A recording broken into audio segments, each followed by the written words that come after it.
लड़कियां जो होती हैं या लड़के जो होते हैं शर्म के मारे भी राइट। इस चीज़ को पब्लिकली नहीं अनाउंस करते हैं, तो वो क्या करते हैं कि वो चुपचाप जो है उस कंपनी से क्विट कर दे। हम लोग खुद चाहते हैं कि इस चीज़ की अवेयरनेस हो। देखिए, जैसे अभी कमल जी आपने कहा ना कि लड़कियां क्विट कर जाती हैं जॉब को, तो ये मैं ये कहूँगी कि ये लॉ आपके लिए बना है, इसका यूज़ करिए, मिसयूज़ मत करिए, यूज़ करिए। जी। तो क्विट करना इज़ नॉट एन ऑप्शन, क्योंकि आपको नहीं पता ना, आज इस ऑफिस में आपके साथ ये हो रहा है, कल आप किसी और ऑफिस में जाएंगे, वहाँ पे भी होगा, राइट? तो क्विट करना is not an option, you have to fight with this. चाहे आप किसी कंपनी की बात करें, हम अगर पॉलिटिक्स में बात करें, हम एजुकेशन फील्ड में बात करें, हम मेरी फील्ड की बात करें, हर फील्ड में है कि जहाँ लेडी आगे बढ़ने की कोशिश करती है उसको सोसाइटी दबाती है।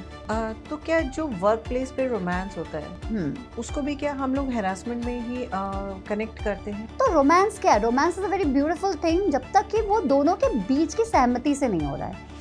ठीक है, अगर सहमति है, आप घूमिए फिरिए, आप एंजॉय करिए, आप अपने लव अफेयर को आगे बढ़े, doesn't matters, it doesn't comes under the POSH act. तो आशा जी, कहाँ हम लोग चेक कर सकते हैं कि किसी कंपनी के बारे में कि हाँ इस कंपनी में इस टाइप के कोई केसेस हुए भी हैं या नहीं? यस, दैट्स ये भी एक बहुत बड़ी डिफिकल्टी है, क्योंकि ट्रांसपेरेंसी नहीं रखा गया है। Exactly. राइट, मेरे को ऐसा लगता है कि हर कंपनी को अपनी एक वेबसाइट बनानी चाहिए।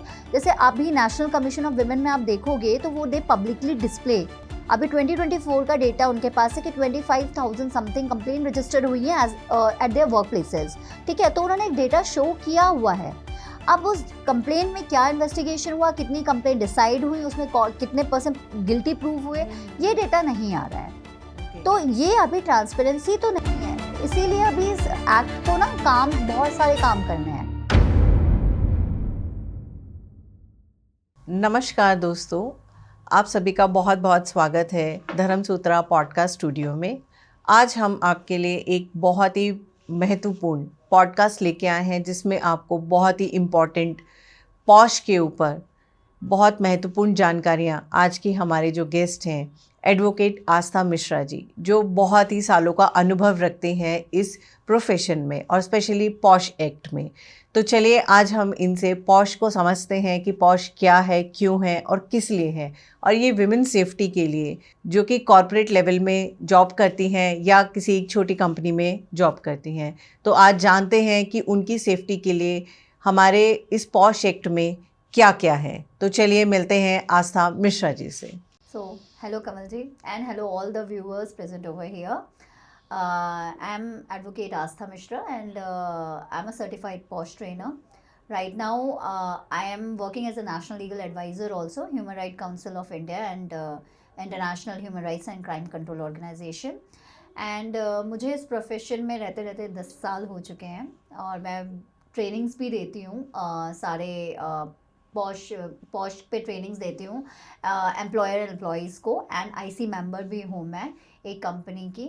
सो मैं आज चाहती हूँ कि मेरे थ्रू मेरे व्यूअर्स को पता चले कि ये पॉश एक्ट कोई मेल एक्सप्लॉयटेशन टूल नहीं है, ये एक सिर्फ प्रोटेक्शन है वुमेन को, ताकि वो ज़्यादा से ज़्यादा वर्कफोर्स में पार्टिसिपेट करें। सो आज इस पॉडकास्ट के थ्रू मैं सिर्फ ये बताना चाहूँगी कि इससे डरे नहीं, इसे समझें, इसकी बारीकियों को समझें, अपने राइट्स को समझें और अपनी ड्यूटीज़ को निभाएं। सो ये एक्ट वुमेन के लिए प्रोटेक्शन है, साथ ही साथ एक डिफेंस भी है मेन को कि वो कैसे अपने आप को बचाए अगर उसके खिलाफ कोई केस फाइल होता है तो। बहुत ही खूब आस्था जी, तो चलिए शुरू करते हैं आज का ये बहुत ही खूबसूरत सा पॉडकास्ट, प्लस समझते हैं हम लोग की पॉश क्या है। आस्था जी, पॉश एक्ट को लेकर सबसे बड़ा कन्फ्यूजन क्या है? मैम, सबसे बड़ा जो कंफ्यूजन है पॉश एक्ट को लेकर, वो सेक्सुअल हैरेसमेंट को ही नहीं समझ पा रहे हैं। उन्हें लगता है कि अगर हम किसी को फिजिकली टच नहीं करें तब तक वो सेक्सुअल हैरेसमेंट के अंडर नहीं आता है।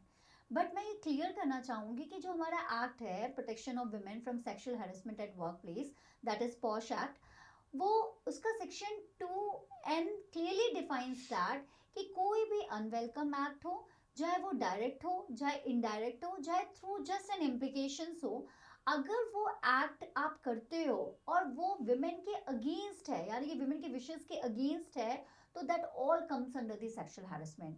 जैसे फॉर एग्जांपल हम आजकल का जो वर्क कल्चर चल रहा है, सारे मेल और फीमेल एम्प्लॉयज एक साथ काम करते हैं। यस। नो डाउट आप बैठे हो और आपने अपनी फीमेल एम्प्लॉय के कंधे पे हाथ रख दिया। अब आपको लगेगा क्या ये पॉश में आएगा, क्या ये सेक्सुअल हैरेसमेंट है? नहीं है।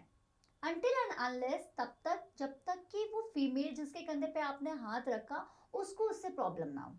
ओके। Right, right. क्योंकि ये बहुत नॉर्मल सी बात है, हम बैठे हैं, हम एक दूसरे को के शोल्डर पे हमने सर रख दिया, हमने किसी को हक कर लिया, हमने किस कर दिया। यस। अब कल आप ये सोचो कि यार मैंने ये कर दिया, क्या वो मेरे ऊपर केस कर सकती है? नहीं, बिल्कुल नहीं। वो तब तक अगर केस, जब वो कोई भी फीमेल केस तब कर सकती है जब उसको लगता है कि ये एक्ट बिल्कुल ही अनवेलकम था, ये मेरे विशेस के अगेंस्ट था, और ये आता है फिर डेफिनेशन में सेक्सुअल हैरेसमेंट के। ओके।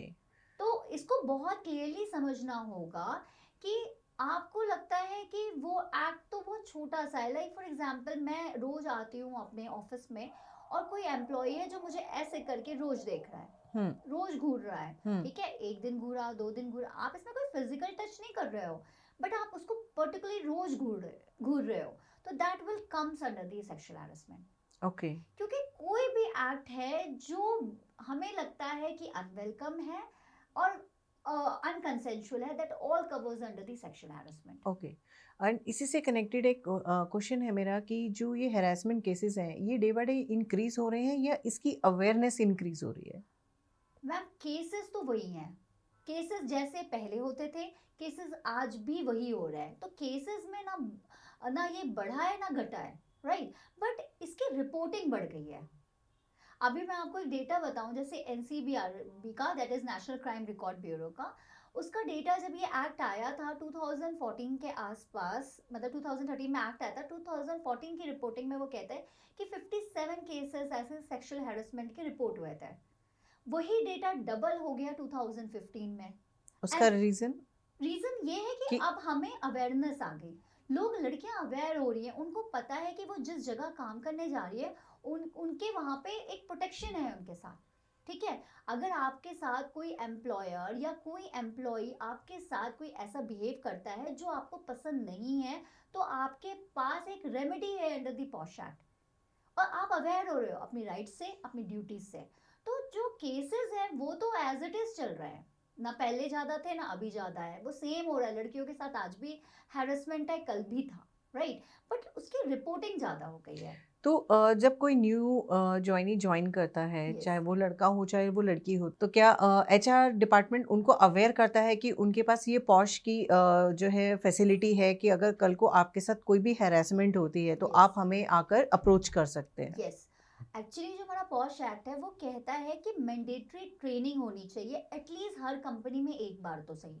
वैसे ये 2 टाइम्स है कि आप एक ईयर में 2 बार ट्रेनिंग करो एम्प्लॉयज की, एम्प्लॉयर की भी और एम्प्लॉयज की भी, बट ये ट्रेनिंग कंपनीज जल्दी कराती नहीं है, उनको लगता है वेस्टेज है, जस्ट एज अ मैंडेट, क्योंकि ये एक मैंडेटरी कंप्लायंस है जो आपको करना चाहिए, बट आप नहीं करते हो।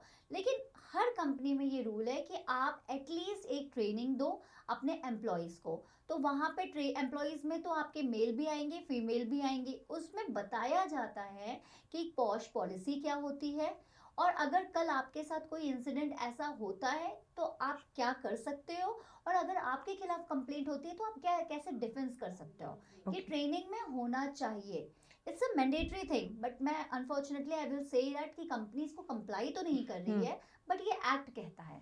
तो कितनी कंपनीज हैं, क्योंकि बिकॉज आप तो इस प्रोफेशन में काफ़ी टाइम से यस रहे हैं, यस तो कितनी आपने कंपनीज ऐसे देखी हैं कि जो इसको बिल्कुल सीरियस वे में लेती हैं? चलिए हम नहीं कहते कि वो साल में इसके 2 सेशन कराएं, हम कहते कि एटलीस्ट वो एक बारी ही कराएं।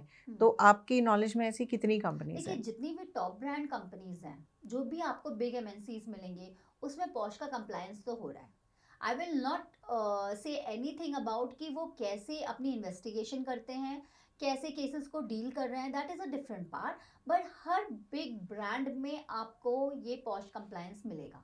ओके। मैं अभी जैसे एक कंपनी में देती हूँ training, that is a safe group of companies, is a big brand there.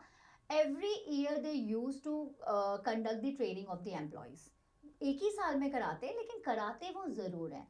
तो जितनी भी एमएनसीज हैं ना, they are following that, but still अभी भी जो स्मॉल कंपनीज हैं, they are taking it as just a formality, जो नहीं होनी चाहिए।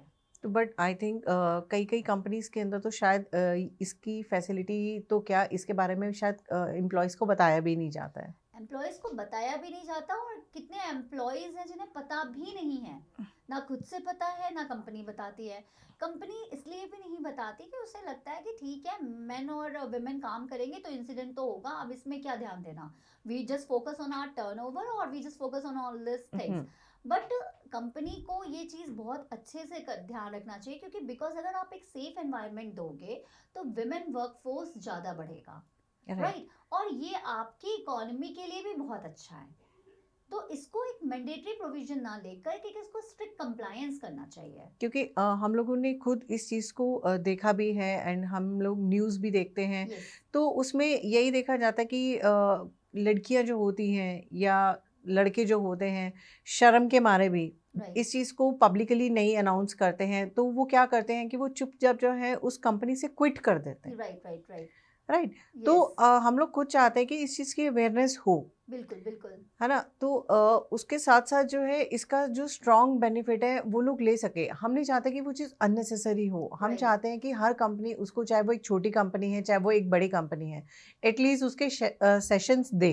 बिल्कुल, बिल्कुल, बिल्कुल, और ये आई थिंक आपके ही इस पॉडकास्ट से है कि अगर जो कंपनी सेशन नहीं दे रही है तो एटलीस्ट जो हमारे व्यूवर्स हैं उनको आपके इस पॉडकास्ट के ही थ्रू इतने नॉलेज मिल जाए कि वो अपनी कंपनी को जाके खुद ही बोले कि हाँ, ये एक नॉक हमें मिला है, तो प्लीज़ इसको ओपन करें और उस चीज़ के सेशंस हमारे साथ कराए जाएं। राइट, राइट, राइट, नेक्स्ट एक और है मेरा सबसे इम्पोर्टेंट क्वेश्चन आस्था जी, कि जो ये पॉश कमेटी होती है, इसमें ये सारी चीज़ें क्या सिर्फ एक पेपर वर्क तक ही रह जाती हैं या एक्चुअल इसके ऊपर एक्शन होता है? देखिए, जैसे अभी कमल जी आपने कहा ना कि ये लड़कियां क्विट कर जाती हैं जॉब को, तो ये मैं ये कहूँगी कि ये लॉ आपके लिए बना है, इसका यूज़ करिए, मिसयूज़ मत करिए, यूज़ करिए। जी। तो क्विट करना इज़ नॉट एन ऑप्शन, क्योंकि आपको नहीं पता ना, आज इस ऑफिस में आपके साथ ये हो रहा है, कल आप किसी और ऑफिस में जाएंगे वहाँ पे भी होगा, राइट। तो क्विट करना is not an option, you have to fight with this,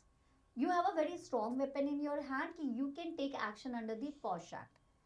अब रही बात है कि ये पेपर वर्क है, मैं फिर यही बात कहूंगी कि जितनी भी MNCs हैं उनकी अगर आप IC मेंबर्स को देखोगे तो they are very strong, right, क्योंकि ये आपको ऐसा लग रहा है कि सिर्फ एक चार दीवार में एक हमने कंप्लेन कर दी और IC ने रिपोर्ट दे दिया, बस नहीं, ये पूरे सुप्रीम कोर्ट तक मैटर्स जा रहे हैं पॉश के, और सिर्फ स्टार्ट होता है यहीं से।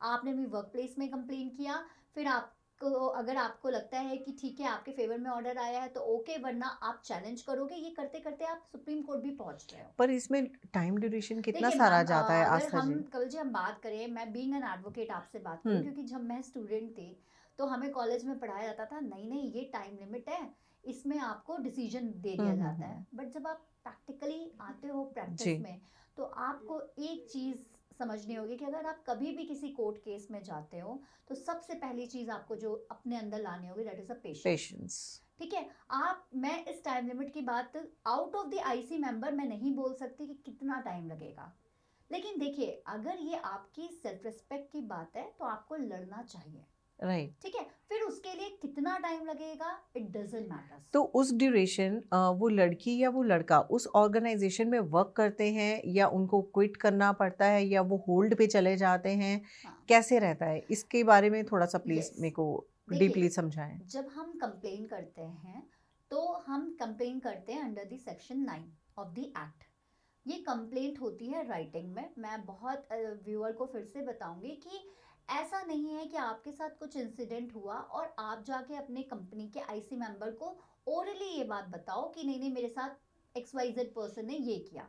नहीं, आपको पूरी राइटिंग में सारी चीज़ें लिखनी होंगी। पहले अपना नाम, अपनी डिटेल्स, जिसने आपके साथ इंसिडेंट किया है उसकी पूरी डिटेल्स, कहाँ इंसिडेंट हुआ, कब हुआ, कंप्लीट एक आपको डिटेल देनी होती है। जैसे ही आप कंप्लेन फाइल करते हो उसके बाद सेक्शन 12 कहता है एक या तो जॉब से 3 महीने तक की छुट्टी देता है। आप चाहो तो 3 महीने तक की छुट्टी ले सकते हो अपनी जॉब से, and you will pay for that. ऐसा नहीं है कि आपको उस टाइम की पेमेंट नहीं मिलेगी, आपको पेमेंट मिलेगी। क्या होता है ना, कभी कभी ना मैम ये असॉल्ट बहुत सीवियर होता है, हम्म। ठीक है, हमें ऐसा लग रहा है कि मैं आपको एग्जांपल छोटे छोटे दे रही हूँ, लेकिन कभी कभी बहुत ही हीनियस हाँ, क्राइम्स होते बिकॉज हैं। वो एक ट्रॉमा यस, कनेक्ट हो जाता है। मतलब और लड़कियां इस स्टेज पे हैं कि वो अपनी जॉब नहीं छोड़ सकती। हमें नहीं पता ना किसी कौन किस जिम्मेदारी से जॉब करने आ रहा है, एग्जैक्टली। राइट।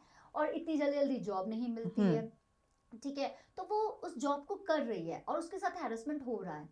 अब वो कंटिन्यूसली इतना ज़्यादा ट्रॉमेटिक है कि वो इतनी जल्दी तो नहीं निकल सकती है उससे, बिल्कुल। राइट। उसने कंप्लेन कर दी, उस कंप्लेंट के बाद आईसी के पास ये पावर होती है कि वो चाहे तो उस लेडी को 3 महीने की छुट्टी दे सकती है, ठीक है, बाई सीइंग द सर्कमस्टांसेस। उस लेडी को किसी और दूसरे ऑफिस में शिफ्ट कर सकती है, किसी लेडी को वर्क फ्रॉम होम दे सकती है। तो ओके। ये सारी रेमेडी, ये इंट्रीम आपको रिलीफ उस टाइम पे मिल सकता है जब आप कंप्लेन कर रहे हो, और ये एक्ट कह रहा है। तो कहीं ऐसा तो नहीं होता कि जब अगर कोई कंप्लेनर जाता है डिपार्टमेंट में और उनको रिटन में ये चीज़ें देता है, तो क्या उसके ऊपर प्रेशर क्रिएट किया जाता है आस्था जी कि प्लीज़ आप अपनी कंप्लेन वापस कर लीजिए, हम कुछ म्यूचुअल आपके साथ जो है अंडरस्टैंडिंग क्रिएट करवा के इस मैटर को यहीं क्लोज कर देते हैं? कपिल जी, आप तो मुझसे ज़्यादा एक्सपीरियंस है, मीडिया फील्ड में है। मैं तो अभी उतना आपको क्या बोलूँ, मैं क्या बोलूँ इस बात पे, लेकिन आपको ये रियलिटी पता है, ये हर जगह ऐसा होता है। चाहे आप किसी कंपनी की बात करें, किसी हम अगर पॉलिटिक्स में बात करें, हम एजुकेशन फील्ड में बात करें, हम मेरी फील्ड की बात करें, हर फील्ड में है कि जहाँ लेडी आगे बढ़ने की कोशिश करती है उसको सोसाइटी दबाती है, एग्जैक्टली। राइट। वो राइट। कोई भी हो। लेकिन मैंने एक चीज़ समझा, और लड़कियों को जब देखती हूँ ना कि वो अपने हक के लिए लड़ रही हैं, this is the best thing they can do for themself, yes. ठीक है। रही बात है दबाना, ये आप समझ लीजिए, आप जिस दिन जाओगे कंप्लेन करने, उस दिन आप सबकी नज़र में आ गए, एग्जैक्टली। ठीक है। तो हम्म। I am telling and I am getting the goose bumps hmm. Because I am feeling that hmm. कि आपने ये करज लाया कि नहीं। और क्या, और मैं लिटरली बताऊँ आपको, तो ये जो हैरेसमेंट करते होंगे, ये आपके साथ वाले नहीं होंगे, ये ऑब्वियसली वो टॉप वाले होंगे, हम्म। जो आपको लालच दे रहे होंगे कि हम्म। तुमने अगर मेरे साथ ये किया तो मैं तुम्हें प्रमोशन दे दूंगा, एग्जैक्टली। राइट। ये सब टॉप ऑफिसर्स होंगे। अब आप उसी कंपनी में रहकर अपने टॉप ऑफिसर के खिलाफ एक्शन लो, तो इसके लिए आपके अंदर करेज होना चाहिए ना। और ये आप प्रिपेयर्ड होके जाइएगा कि आप जा रहे हो, आपको दबाया जाएगा। बट अनटिल एंड अनलेस आपने डिसाइड किया है कि नहीं, ये मेरे साथ गलत हुआ है, मुझे एक्शन लेना है, तो फिर कोई दबाव काम नहीं देता। क्योंकि वो वहाँ पे सेल्फ डिग्निटी का भी एक मैटर यस, होता है कि बहुत होता है। जी। क्योंकि कल आप कंप्लेन दे रहे हो हम्म। वापस, तो वो भी तो आपकी डिग्निटी को वो कर रही है, बिल्कुल। वो भी तो आपके लिए एक स्टिग्मा है ना। हम्म। कल तो ये हो जाएगा कि आपने फेक कंप्लेन की है। तो भाई जब भी जाइए, बी प्रिपेयर्ड कि आपको सोसाइटी के नॉर्म्स को टॉलरेट करना पड़ेगा। तो क्या जो वर्क प्लेस पे रोमांस होता है हम्म उसको भी क्या हम लोग हैरासमेंट में ही कनेक्ट करते हैं? देखिए, वर्क प्लेस पे जो रोमांस होता है, रोमांस अगर आप तो, क्योंकि ये मेरा एक क्वेश्चन पहले भी हो चुका है, पर मैं उस टाइम पे इतने खुल के बात नहीं कर सकती, बट आपसे तो कर सकती हूँ। देखिए, रोमांस क्या है? रोमांस तो तब अच्छा लगता है ना जब दोनों की तरफ से हो, जी। ठीक है ना। आप कोई भी लड़की हो, इवन आप, अगर मैं एक बहुत ही लैंग्वेज में बात करूँ, स्ट्रिक्ट लैंग्वेज में, एक प्रोस्टिट्यूट को भी पसंद नहीं आएगा अगर वो आप उसकी मर्जी के खिलाफ उसे टच करो, हम्म। राइट। तो रोमांस क्या है? Romance is a very beautiful thing जब तक कि वो दोनों के बीच की सहमति से नहीं हो रहा है, ठीक है। अगर सहमति है, आप घूमिए फिरिए, आप एंजॉय करिए, आप अपने लव अफेयर को आगे बढ़े, doesn't matters, it doesn't comes under the POSH head. The moment she says no, अब मुझे नहीं करना है आपके साथ आगे कुछ, मैं यहीं पे स्टॉप करना चाहती हूँ। बट अगर आपने उसको फिर कंटिन्यूसली फॉलो किया, कंटिन्यूसली स्टॉप किया, कंटिन्यूसली इसके पीछे पड़े रहे, उसको ब्लैकमेल किया, तो वो सारी चीज़ें फिर आ जाती हैं सेक्सुअल हैरेसमेंट पे। ओके। एंड जो ये हमारे पॉश एक्ट के जो मेंबर्स होते हैं, कमेटी मेंबर्स जो होते हैं, तो क्या ये प्रॉपरली ट्रेंड होते हैं? ये आईसी मेंबर्स जो हैं, बहुत बड़ी डिफ़िकल्टी अभी जो पॉश में है, क्योंकि मैंने आपको पहले स्टार्टिंग में बताया कमल जी कि ये ना बहुत फॉर्मेलिटी की तरह लिया जा रहा है। आज भी आप देखिएगा, सारे लोग प्राइवेट सेक्टर में जॉब कर रहे हैं। और ये नहीं कि पहुंच तक प्राइवेट सेक्टर में है, पूरे आपके गवर्नमेंट सेक्टर में है। सोचिए, गवर्नमेंट सेक्टर में कंप्लायंस कितना मैंडेटरी होता है, एग्जैक्टली। ठीक है ना। अब आप वहाँ गवर्नमेंट सेक्टर की बात अलग करूँ, क्योंकि वो उनको दिखाना होता है, हर चीज़ें ऑन रिकॉर्ड होती हैं। तो वहाँ पे तो आईसी मेंबर्स नो डाउट अच्छे खासे अपॉइंट होते हैं, अच्छी नॉलेज वाले अपॉइंट होते हैं, ट्रेंड होता है। बट अगर हम अपने ये प्राइवेट सेक्टर की बात करें, क्योंकि ये जो आईसी मेंबर्स होते हैं they are from the company itself, Okay. ठीक है।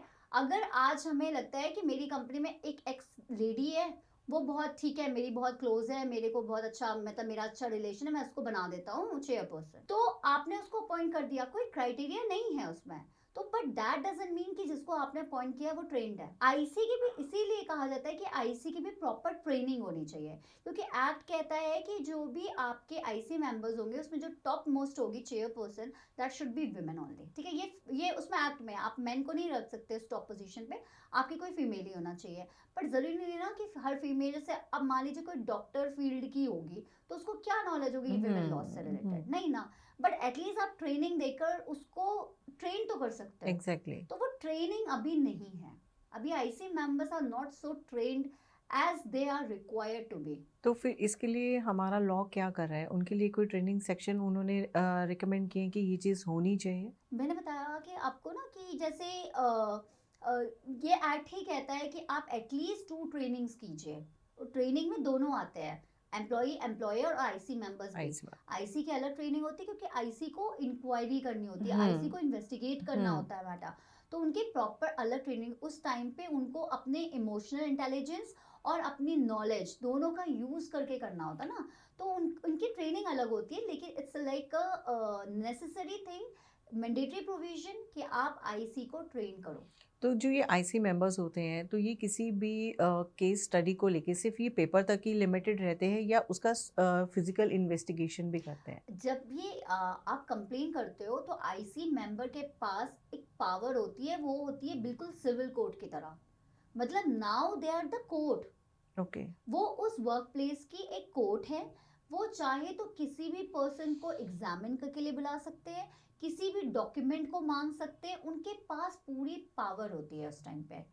तो it's not just a paper work, they are the court that time. Okay. आप समझ लीजिए कि आप जैसे बात करते हो कि जब मैटर जाता है हाई कोर्ट में, लोअर कोर्ट में या सुप्रीम कोर्ट में, तो कोर्ट क्या करती है, वहां पे सेम पावर उस टाइम पे आईसी के पास होता है। ओके। लेकिन ये अवेयरनेस तो तब आएगी ना जब आप उनको ट्रेनिंग दोगे। तो अगर इफ इन एनी केस आस्था जी, अगर ये मैटर ऑफिस में सॉर्ट होता ही नहीं है आईसी से, देन नेक्स्ट स्टेप क्या रहता है फिर विक्टिम के लिए? देखिए, अगर आईसी, पहली बात तो हमारे साथ कुछ इंसिडेंट हुआ, हमने कंप्लेन की आईसी को, ठीक है। आईसी अगर, ऑब्वियस सी बात है, आईसी को अपॉइंट किया गया होगा तो उसको कुछ तो पता होगा कि कैसे काम करना है, ठीक है। ये तो जरूरी है कि आईसी को रिपोर्ट तो सबमिट करनी है। दिस इज अ वेरी मतलब एग्जैक्ट थिंग कि आपको अपनी रिपोर्ट तो सबमिट करनी है। अब वो रिपोर्ट क्या होगा कि वो इन्वेस्टिगेशन अच्छे से नहीं करेगी या इंक्वायरी अच्छे से नहीं करेगी, क्रॉस एग्जामिनेशन नहीं करेगी, वो एक कोई ऐसी रिपोर्ट दे देगी जिसमें यही लिखेगी कि नहीं, कोई इंसिडेंट नहीं हुआ था, there is no case of sexual harassment and the respondent is proven and guilty, ठीक है। वो आपका वो रिपोर्ट तो दे दी। अब आपको लगता है अगर कि नहीं, ये रिपोर्ट सही नहीं है, मुझे इसको चैलेंज करना चाहिए, ये मेरे साथ सेक्सुअल हैरेसमेंट हुआ है और मुझे इसको चैलेंज करना चाहिए, आईसी ने रिपोर्ट सही नहीं दी है, तो now the complainant has an option to challenge before the court. And तो जो ये आईसी मेंबर्स होते हैं, जो कमेटी होता है, तो क्या ये अंडर प्रेशर भी कोई डिसीजन लेता है? सपोज कि अगर कोई अगर हायर लेवल पे है और उसके साथ ये चीज़ हुई है, तो क्या वो प्रेशर क्रिएट कर सकता है कि नहीं, आप जो ये केस का अनाउंस करेंगी, जो भी डिसीजन लेंगी, तो वो सिर्फ मेरे फेवर में ही पॉजिटिव आना चाहिए? मैम, जैसे मैंने ये आपको बताया कि बिग ब्रांड्स जो होते हैं वो तो आईसी कॉन्स्टिट्यूट करते ही करते हैं, राइट, बिल्कुल करते हैं, क्योंकि उनको पता है कि भाई हमें कंप्लायंस करना है, हमें अपनी कंपनी का नाम खराब नहीं करना है। पर अगर ऐसे केसेस आते हैं, आप एग्जांपल देखिए कि अगर मान लीजिए कोई कंपनी है जहाँ पे आपने सुना कि 100 केसेस थे सेक्सुअल हैरेसमेंट के, आपको एक डेटा मिलता है कि नहीं नहीं, इस कंपनी में तो 100 केसेस हो चुके हैं सेक्सुअल हैरेसमेंट में, और तो इसका मतलब 100 केसेस हुए होंगे, इसका मतलब एम्प्लॉयर सही नहीं है, तभी वहाँ पे ऐसा सेफ एनवायरनमेंट नहीं है, इसलिए ऐसे केसेस हो रहे हैं।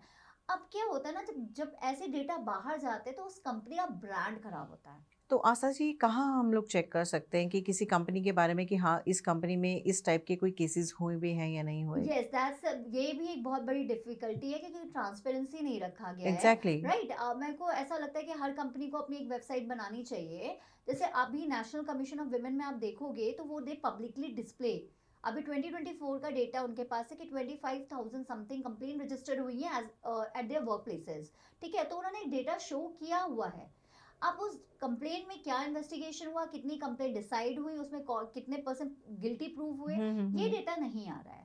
ओके। तो ये अभी ट्रांसपेरेंसी तो नहीं है, इसीलिए अभी इस एक्ट को ना बहुत सारे काम करने हैं। राइट। ये बना तो दिया गया है बट अभी दे नीड्स वेरी इम्प्रूवमेंट। तो क्या कंप्लेंट के फेवर में जजमेंट देना इजी होता है आईसी मेंबर्स के लिए, या वो भी सिचुएशन क्रिटिकल रहती है? देखिए, अगर ये कहीं ना कहीं एक थॉट प्रोसेस है, और ये पॉश में नहीं, ये आप हर जगह पे देखोगे, जितने भी कोर्स होते हैं ना, तो कहीं ना कहीं जो कंप्लेन करता है, तो एक साइकोलॉजी होती है कि नहीं यार, जिसके साथ हुआ होगा वही तो कंप्लेन कर रहा है, अगर उसके साथ हुआ होता तो वो कंप्लेन करता। ये लॉजिकल सी बात है। तो जब कंप्लेंट आती है तो आईसी मेंबर कहीं ना कहीं ये मान ही लेते हैं कि कंप्लेंट हुई है, ओके। मतलब इंसिडेंट हुआ है, सॉरी, ठीक है, इंसिडेंट हुआ है। अब जब इंसिडेंट हुआ है तो उन्हें लगता है कौन इतनी मेहनत करे, कौन इन्वेस्टिगेट करे, राइट। ठीक है। और वो कोई एम्प्लॉय जो साथ वाला जिसके खिलाफ कंप्लेंट हुई होगी वो एक नॉर्मल एम्प्लॉय होगा, तो तुरंत एक्शन लेकर उसको जॉब से निकाल दिया जाएगा, और ये होगा कि देखो हमने एक केस सॉल्व किया, ओके। राइट। बट ये चीज गलत है।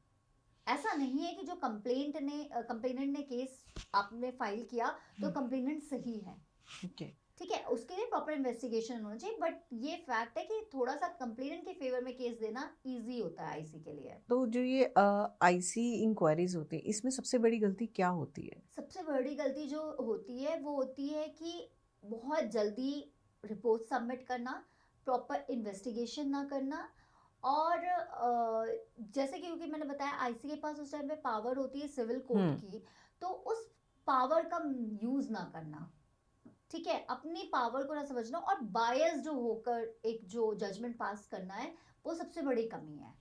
ओके। तो जो ये स्मॉल कंपनीज होती हैं यस। जिसमें नंबर ऑफ एम्प्लॉयर कम रहते हैं, तो क्या वो भी इसको सीरियसली लेते हैं, या जस्ट फॉर ए फॉर्मेलिटी कि हाँ ठीक है ये एक एक्ट है, तो सो दैट सिर्फ एक उसका प्रिंट आउट लगा के लगा दिया दीवार के ऊपर, यस। या उसको वो उस टाइप से लेते हैं? जैसे देखिए, ये जब पॉश एक्ट बना था तो उनको भी पता था कि हमारे यहाँ हाउसमेट्स भी आती हैं, ठीक है, उनको कैसे बचाया जाए, और हमारे यहाँ एक सीनियर सीईओ भी होती है फीमेल, ठीक है, तो उन्हें कैसे बचाया जाए। तो दोनों को डिवाइड करके एक्ट बनाया गया है कि अगर 10 एम्प्लॉयज़ हैं तो आपकी आईसी बनेगी, 10 या 10 से ज़्यादा तो आईसी का कॉन्स्टिट्यूशन होता है, और अगर 10 से लेस है तो लोकल कंप्लेंट कमेटी में आपको कंप्लेंट करनी होती है। अब रही बात है कि जब आईसी कॉन्स्टिट्यूट हो गई, ठीक है, उसके बाद अगर आप कंप्लेन करते हो तो कंप्लेंट में ये है कि हमने कंप्लेन तो कर दी, अब आईसी एक्शन कैसे ले, राइट। आईसी क्या करे, तो जो छोटी कंपनीज होंगी उनको ऐसा लगता है कि ये हम इस पे ध्यान देने से अच्छा है हम अपनी कंपनी के टर्नओवर पे ध्यान दें, वो ज़्यादा अच्छा है, ये तो इंसिडेंट होते रहेंगे, ठीक है।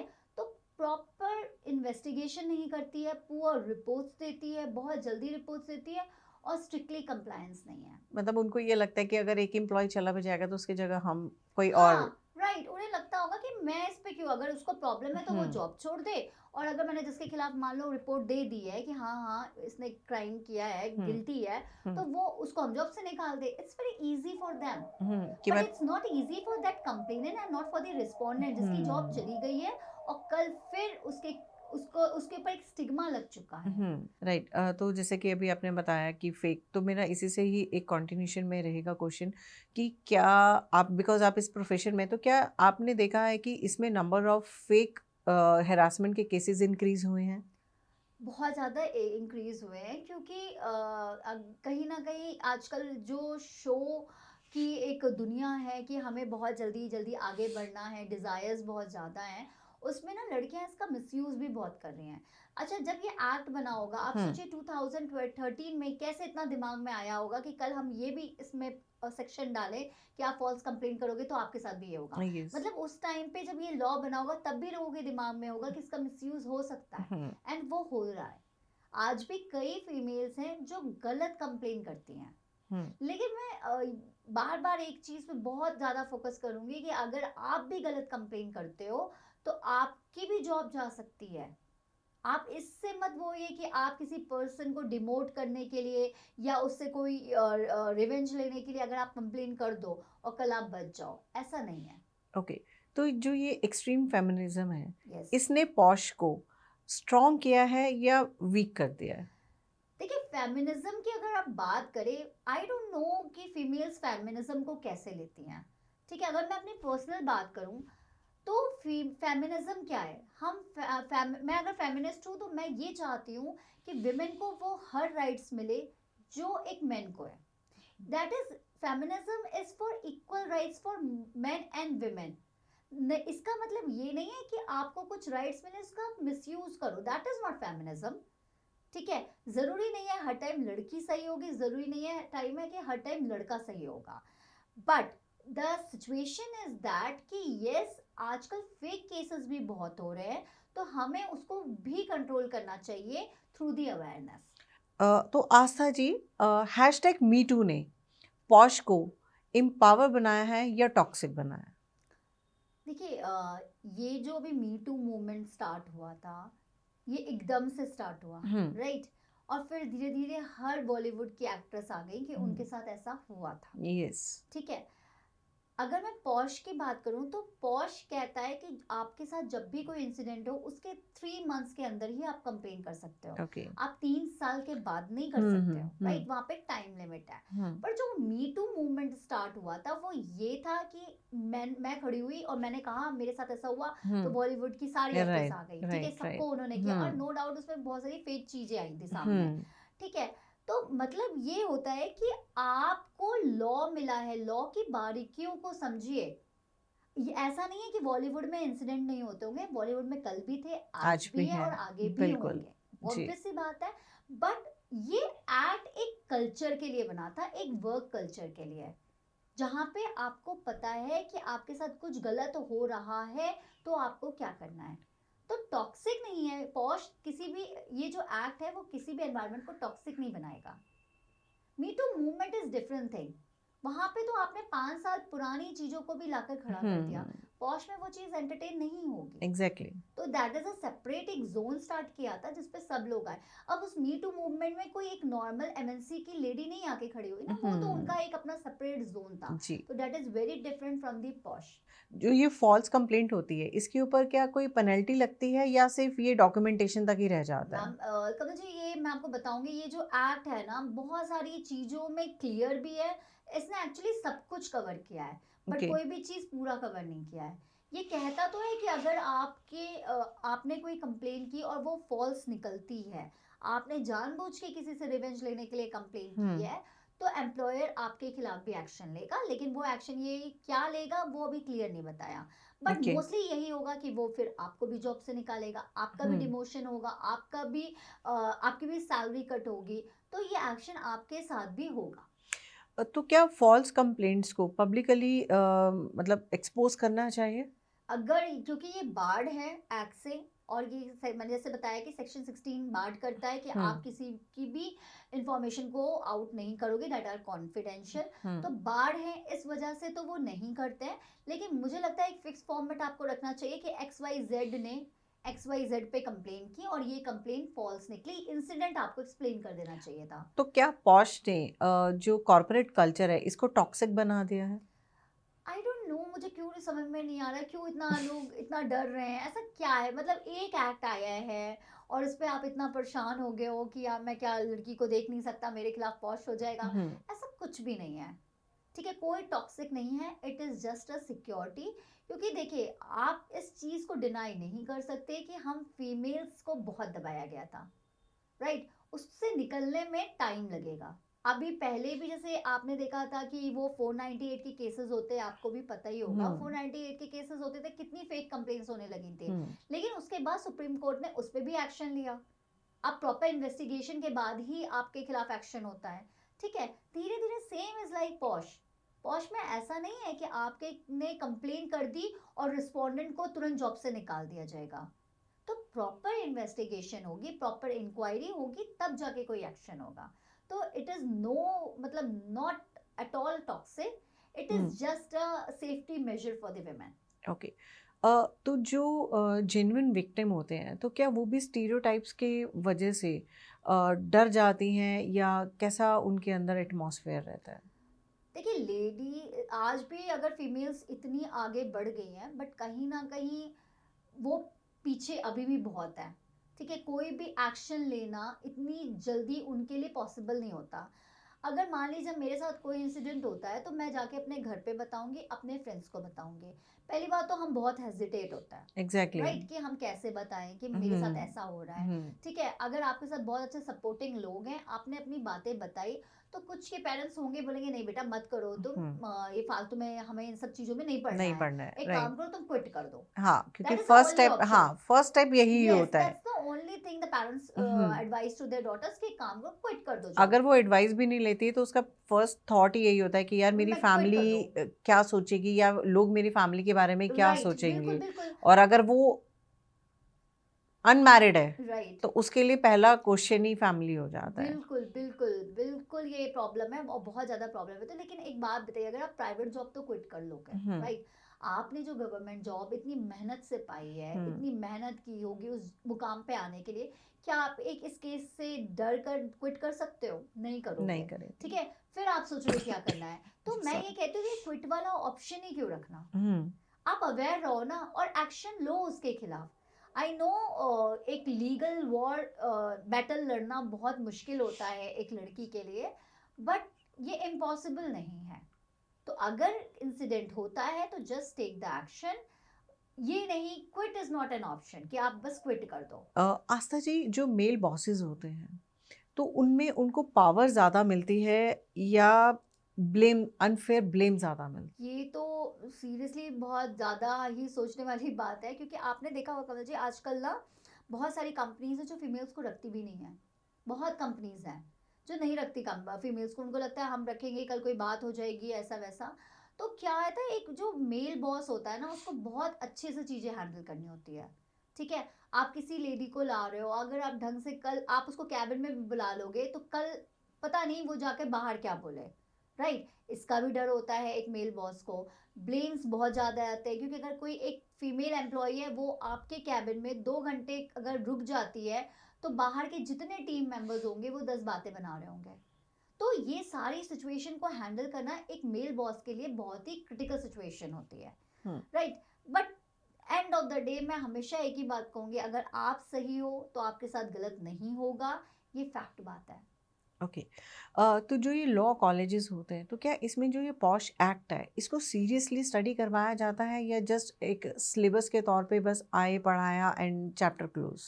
मैं अगर बताऊं बिल्कुल, तो हमारे लॉ कॉलेज में तो कुछ भी नहीं पढ़ाया जाता है। वो किसी भी लॉ को वैसे नहीं पढ़ाते जो प्रैक्टिकली है पॉसिबल। हम्म। ठीक है, हम जब यहाँ पे आते हैं प्रैक्टिस करते हैं तो हमें दिखता है कि हमें तो लॉ कॉलेज में कुछ और बताया गया था, हमने तो बुक्स कुछ और पढ़ी हैं।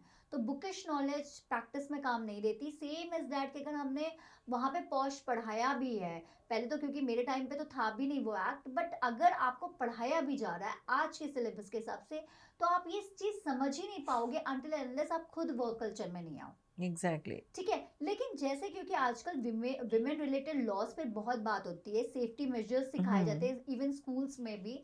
तो आप जब कॉलेज में पढ़ रहे हो तो आपको ये एटलीस्ट तब से इतनी अवेयरनेस होनी चाहिए कि अगर कल मैं किसी कंपनी में जाती हूँ या मैं कल किसी गवर्नमेंट ऑर्गेनाइजेशन में जाती हूँ, कल मेरे साथ इंसिडेंट हो, तो मुझे क्या क्या अपनी राइट्स देखनी है कि कौन कौन सी मेरी राइट्स वायलेट हो रही है, मुझे क्या क्या एक्शन लेना है, ये अवेयरनेस होनी चाहिए। तो क्या LGBTQ प्लस हैरासमेंट को पॉश में स्पेस मिला हुआ है? नहीं, बिल्कुल नहीं मिला है। ये एक्ट सिर्फ और सिर्फ विक्टिम विमेन के लिए है। हैरेसर कोई भी हो सकता है, कोई भी आपको हैरेस कर सकता है, चाहे वो फिर कोई ट्रांसजेंडर हो, कोई थर्ड पार्टी हो, कोई मेन हो, कोई विमेन हो।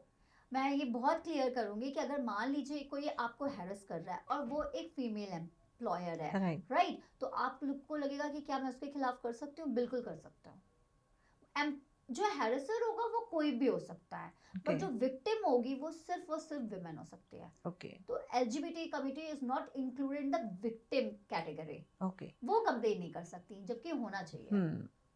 एंड इसमें एक चीज़ और है कि अगर कोई भी हरासमेंट हो रहा है, अगर उसका कोई सीसीटीवी फुटेज मिलता है तो क्या वो उसका एक बहुत इम्पोर्टेंट रोल प्ले करता है? देखिए, सीसीटीवी फुटेज अगर आपको कहीं भी मिलता है, ये तो किसी भी क्राइम में बहुत इंपॉर्टेंट रोल करेगा। बट मैं आपको बता दूं कि जो भी ये सेक्सुअल हैरेसमेंट के केसेस होते हैं ऑफिस में, यहाँ पे मोस्टली आपको सीसीटीवी कैमरास ना नहीं मिलेंगे, हम्म। क्योंकि ऑब्वियस सी बात है, ये सारे incidents behind the close doors होंगे, ये कभी सामने नहीं होंगे। तो वहाँ पे सीसीटीवी कैमरास है कि नहीं है, ये तो बाद में पता चलता है, और उसके एब्सेंस में आईसी मेंबर को क्या रोल प्ले करना है, ये बहुत इंपॉर्टेंट है। ओके। जो ये ऑफिस पार्टीज होती हैं यस, आस्था जी, तो क्या यस। इसके अंदर जो ड्रिंक बिहेवियर है उसको हम कैसे इवेल्युएट कर सकते हैं? वो जो मूवी आई थी pink, hmm. Right, it is very good movie and very based on true events.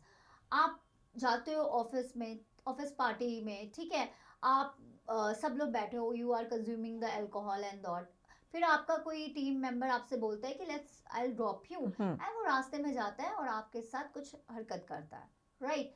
तो वो पहली बात तो, ऑफिस ट्रिप हो या सेमिनार हो या वर्कशॉप्स हो या वो आपकी ऑफिस की बस हो, that all covers under the sexual harassment that is defined as a work place.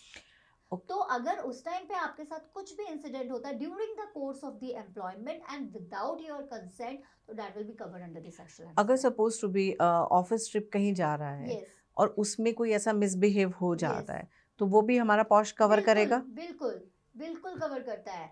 मान लीजिए आपका एम्प्लॉयर है, आपके साथ किसी सेमिनार में जाता है और आपको कहता है रात में कि जस्ट स्टे विथ मी, आज तो मेरे साथ रुक जाओ। हम्म। आप दूसरा, वो आपको एक दूसरा रूम दिलाता है, नो डाउट, बट वो फिर आपके साथ दूसरी तरीके से बिहेव करता है, आपसे कुछ फिजिकल एडवांसेस मांगता है, सेक्सुअल फेवर्स मांगता है। तो वो ये इस चीज का डिफेंस नहीं ले सकता कि मैंने जो भी किया वो वर्क प्लेस के बाहर किया। No, that will be considered as the course of the employment.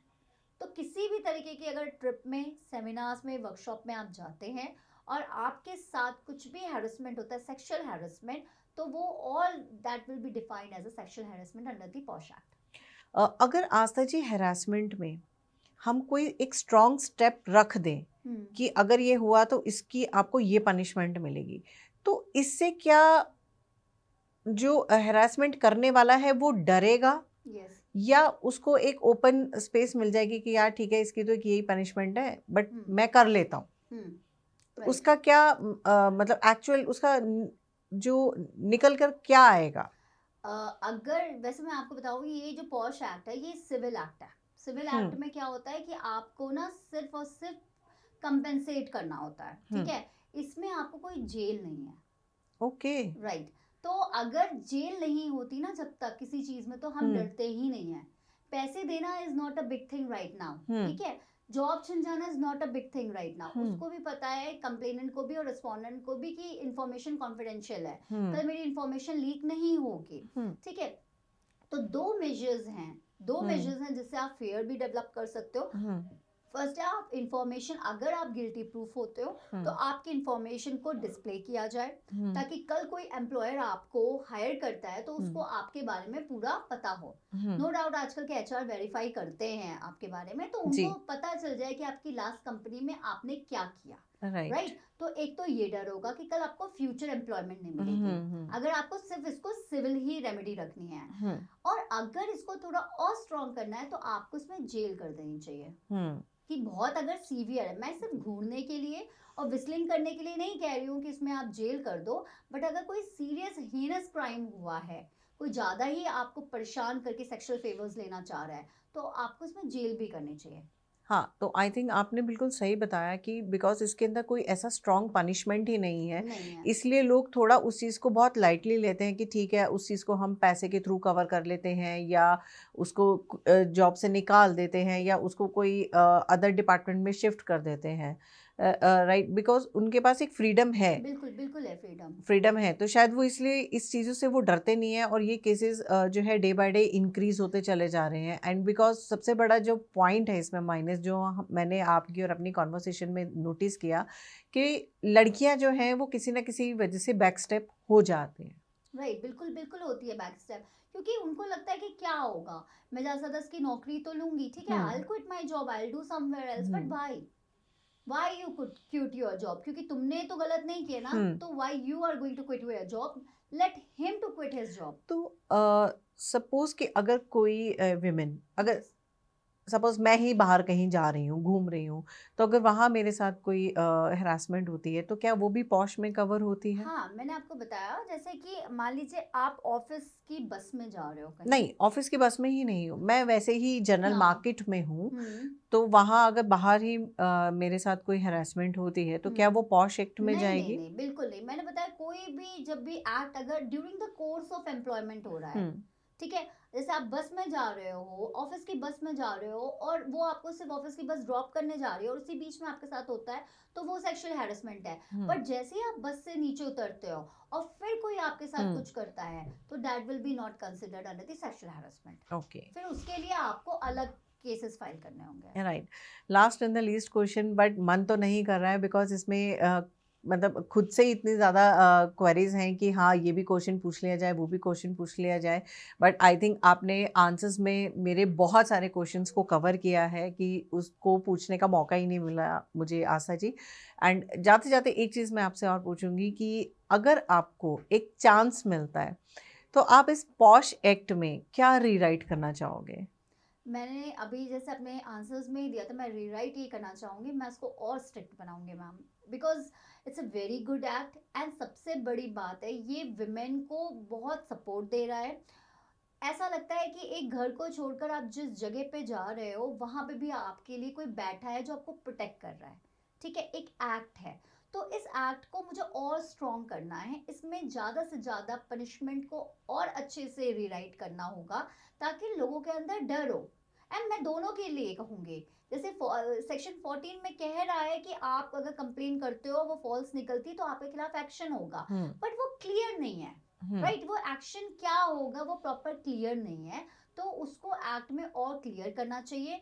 And literally अगर किसी लड़की ने किसी लड़के के साथ, उसकी जॉब के साथ, मतलब रिवेंज के चक्कर में ऐसा एक्शन लिया, तो उस लड़की को भी जेल होनी चाहिए। राइट, तो ये जो पनिशमेंट वाला टर्म है ना, जब तक कि इंडिया, हम इंडियंस हैं, आपको पता है ना, जब तक कि अच्छी तरीके से उनको पता होता है कि ये करूंगा तो ऐसी सजा होगी, तब तक वो चीज रुकती नहीं है। तो इसको रोकने के लिए, इसको बढ़ावा देने के लिए, इसको और स्ट्रॉन्ग बनाने के लिए हमें इस एक्ट में पनिशमेंट्स को और क्लियर करना चाहिए। राइट। आस्था जी, एक क्वेश्चन और कि अगर सपोज जो विमेन है वो ऑफिस गई है और वो कोई ड्रेस पहन के गई है और वो ड्रेस दिखने में बहुत प्रिटी है, बट उसको अगर नेगेटिव लैंग्वेज में उसको कोई कमेंट आया कि अरे वाह यार तुम तो बहुत बॉम्ब लग रही हो, तुम तो पटाखा लग रही हो, तो क्या ये हमारा जो सेंटेंस सामने से जो रिसीव होता है ये भी क्या पॉश एक्ट में जाता है? देखिए, अगर आप ऐसे रिमार्क्स करते हो किसी की बॉडी को देखकर, कैसा भी रिमार्क है, मैंने अगर उसको लगता है कि वो लड़की को कि नहीं यार ये कैसा कमेंट इसने किया, मुझे नहीं पसंद है, ठीक है, हर लड़की मैं जानती हूँ कि कोई इतनी जल्दी जल्दी स्टेप्स नहीं लेता कि तुरंत जाएगा पॉश के या रेमेडी लेगा और आईसी में कंप्लेन कर देगा, ऐसा नहीं है। बट अगर ये वो रोज अच्छे से सबको सुंदर लगने की आज़ादी है भाई, आप लगो। और ऐसा नहीं है, आपने देखा होगा गूगल में तो लोग सब ऐसे ही शॉर्ट्स पहन के चले आते हैं, राइट। तो अगर लड़की आ रही है और आप उस पर कॉमेंट कर रहे हो, ठीक है, आपने एक बार किया और उसी एक बार में भी उसको अच्छा नहीं लगा, she will give you the warning, right, कि यार क्यों ऐसा कमेंट किया। अगर वो नेक्स्ट डे भी आप ऐसा कर रहे हो ना, she can take the action. Okay, क्यों नहीं, आप उसकी बॉडी को देखकर कोई भी रिमार्क नहीं करोगे जो उसको ऑकवर्ड सिचुएशन में ला रहा है, ठीक है। पर डिफरेंस है कि आप एक कपड़े को देखकर और उसकी बॉडी को देखकर, राइट, देखने का नजरिया और बोलने का नजरिया, बोलने का दोनों ही बहुत डिफरेंट होता है। तो ये जो सेक्सुअल पॉश एक्ट का बेसिकली फंडामेंटल है वो ये है कि ऐसा कोई एक्ट जो क्या इम्पैक्ट डाल रहा है किसी फीमेल पे, ये बहुत मायने रखता है। हम किसी की इंटेंशन नहीं देखते इस एक्ट में, ठीक है, हम बस ये देखते हैं कि उसका इम्पैक्ट क्या है फीमेल पे। शायद वो मेरे लिए बहुत छोटी बात होगी, किसी फीमेल के लिए नहीं होगी, तो वो एक्शन ले सकती है।